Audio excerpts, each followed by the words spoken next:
Reading.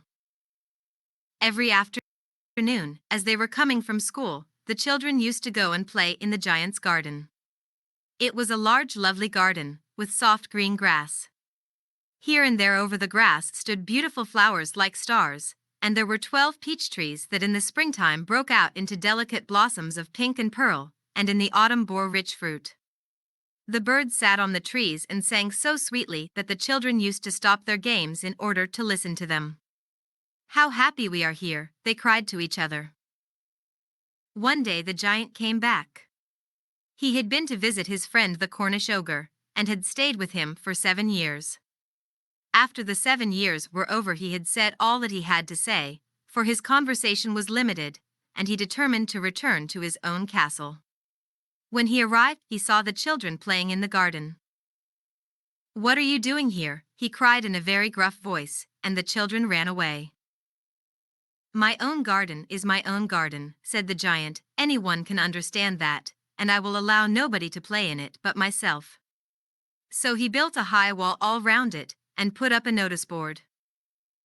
"Trespassers will be prosecuted." He was a very selfish giant. The poor children had now nowhere to play. They tried to play on the road, but the road was very dusty and full of hard stones, and they did not like it. They used to wander round the high wall when their lessons were over, and talk about the beautiful garden inside. "How happy we were there," they said to each other. Then the spring came, and all over the country there were little blossoms and little birds. Only in the garden of the selfish giant it was still winter. The birds did not care to sing in it as there were no children, and the trees forgot to blossom.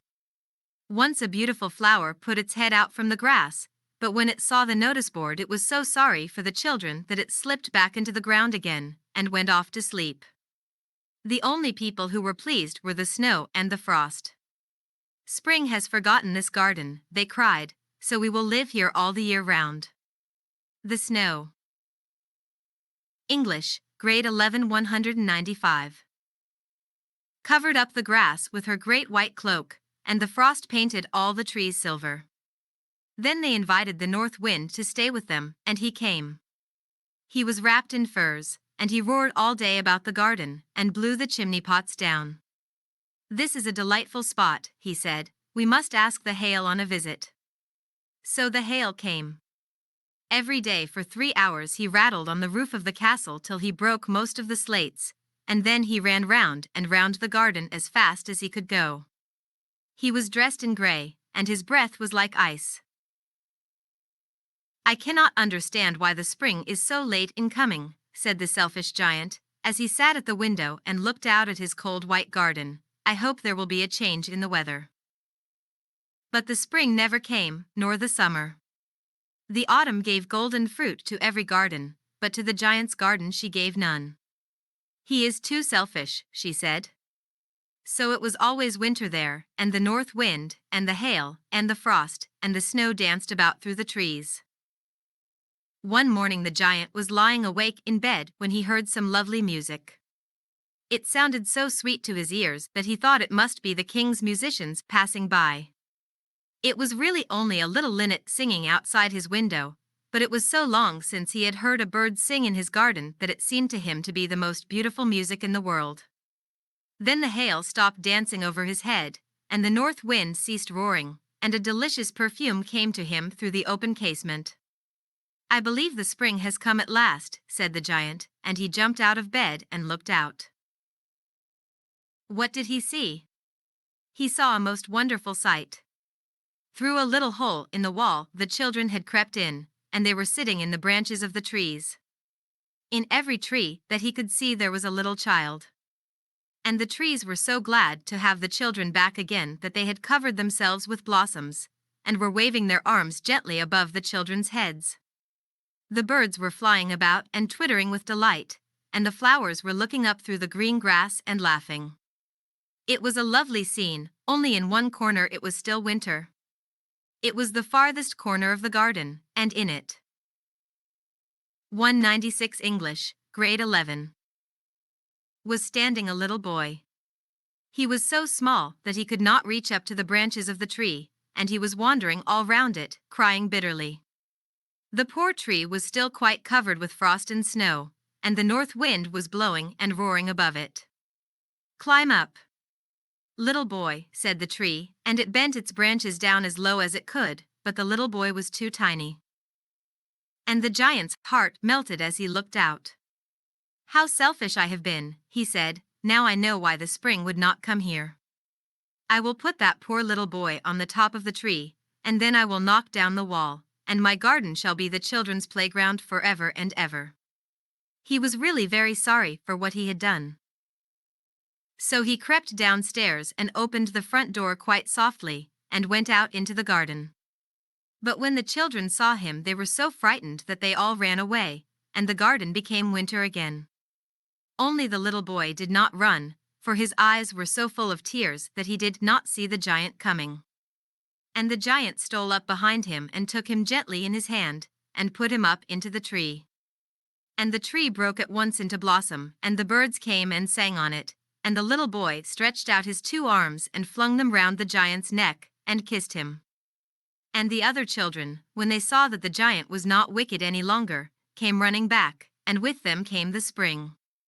"It is your garden now, little children," said the giant, and he took a great axe and knocked down the wall. And when the people were going to market at 12 o'clock, they found the giant playing with the children in the most beautiful garden they had ever seen. All day long they played, and in the evening they came to the giant to bid him goodbye. "But where is your little companion?" he said, "the boy I put into the tree." The giant loved him the best because he had kissed him. "We don't know," answered the children. "He has gone away." "You must tell him to be sure and come here tomorrow," said the giant.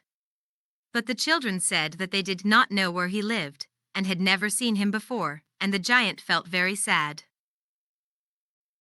Every afternoon, when school was over, the children came and played with the giant. But the little boy whom the giant loved was never seen again. The giant was very kind to all the children, yet he longed for his first little friend, and often spoke of him. "How I would like to see him," he used to say. Years passed, and the giant grew very old and feeble. He could not play about any. English, grade 11, 197.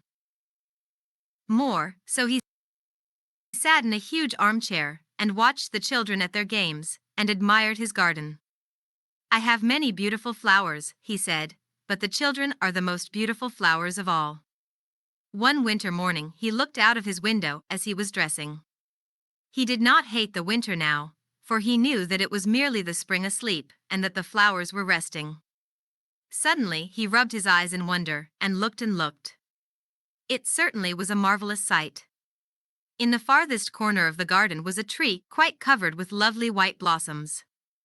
Its branches were all golden, and silver fruit hung down from them, and underneath it stood the little boy he had loved.